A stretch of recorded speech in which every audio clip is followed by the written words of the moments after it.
Hello बच्चों। तो आज हम आपको एक बहुत ही इम्पोर्टेंट डेफिनेशन बताने वाले हैं जिसमें बच्चे से पूछा जाता है तो बच्चे जनरली कंफ्यूज हो जाते हैं और उससे रिलेटेड जब हम न्यूमेरिकल सोल्व करते हैं तो वहाँ भी बच्चों को बहुत ज़्यादा प्रॉब्लम होती है। ठीक है सर, वो आप क्या चीज़ बताने वाले हैं? तो सबसे पहले मैं अगर आपसे बोलूँ तो वो जो बात है हमें एटम्स के बारे में बताना। ठीक है, अगर आप एटम्स, एलिमेंट, मॉलिक्यूल्स, कंपाउंड अच्छे से समझ जाएंगे तो आपको मोल कंसेप्ट जैसे चैप्टर में आपको बहुत अच्छे से एटॉमिक मास या मॉलिक्यूलर मास ये जो भी जब भी कैलकुलेट करने आए तो आप उसको इजीली कैलकुलेट कर सकते हो। तो सर आप हमें क्या बताने वाले हैं इस वीडियो में? तो इस वीडियो में हम आपको बताने वाले हैं एटम क्या चीज़ होता है। तो एटम समझने के लिए सबसे पहले मैं आपको बताऊँ तो एलिमेंट है। ठीक है, तो एलिमेंट जो होते हैं वो हमें दिखता है जबकि एटम जो है हमें दिखाई नहीं पड़ते। ठीक है, एलिमेंट का ही सबसे छोटा एलिमेंट का ही सबसे छोटा पार्टिकल जो होता है वो एटम होता है। ठीक है, एटम हमें दिखाई नहीं देता।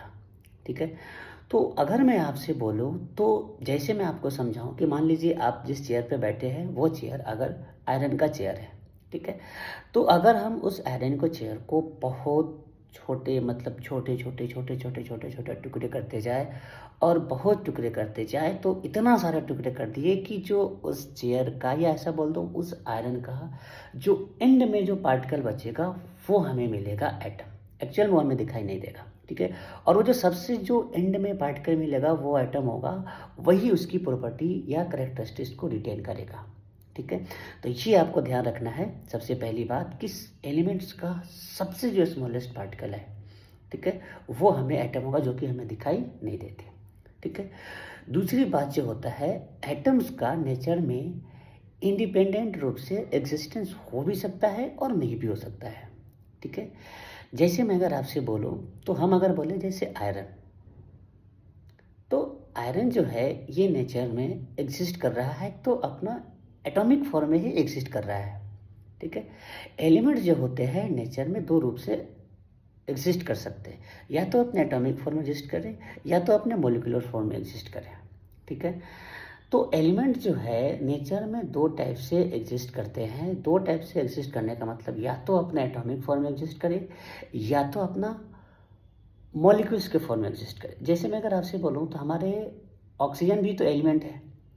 तो ऑक्सीजन एलिमेंट है तो क्या आपको पता है कि ऑक्सीजन जो है हम O2 के फॉर्म में एग्जिस्ट करता है। लेकिन मैं आपसे बोलूँ तो मेरे पास आयरन हुआ, गोल्ड हुआ, सिल्वर हुआ, ये भी एलिमेंट है लेकिन ये अपने एटॉमिक फॉर्म में एग्जिस्ट कर रहे हैं।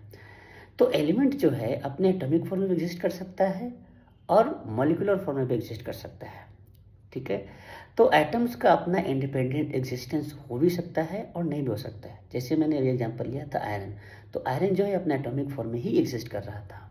ठीक है, तो आपको ये डिफरेंशिएशन बहुत अच्छे से आने चाहिए। एटम्स क्या है? तो एटम किसी एलिमेंट का सबसे छोटा पार्टिकल है जिसकी नेचर में इंडिपेंडेंट एग्जिस्टेंस हो भी सकता है और इंडिपेंडेंट एग्जिस्टेंस नहीं भी हो सकती है। ठीक है, नेक्स्ट वीडियो में हम आपको मॉलिक्यूल्स और कंपाउंड्स के बारे में बताएंगे कि सर उन दोनों में क्या अंतर है। अभी मैं हिंट के तौर पे बता दूं कि मॉलिक्यूल्स का अपना इंडिपेंडेंट एग्जिस्टेंस होता है। ठीक है, जैसे मैं अगर आपसे बोलूं जैसे H2O। ठीक है, अभी मैं खैर उस पर नेक्स्ट वीडियो बहुत डिटेल में बनाएंगे एलिमेंट और कंपाउंड में।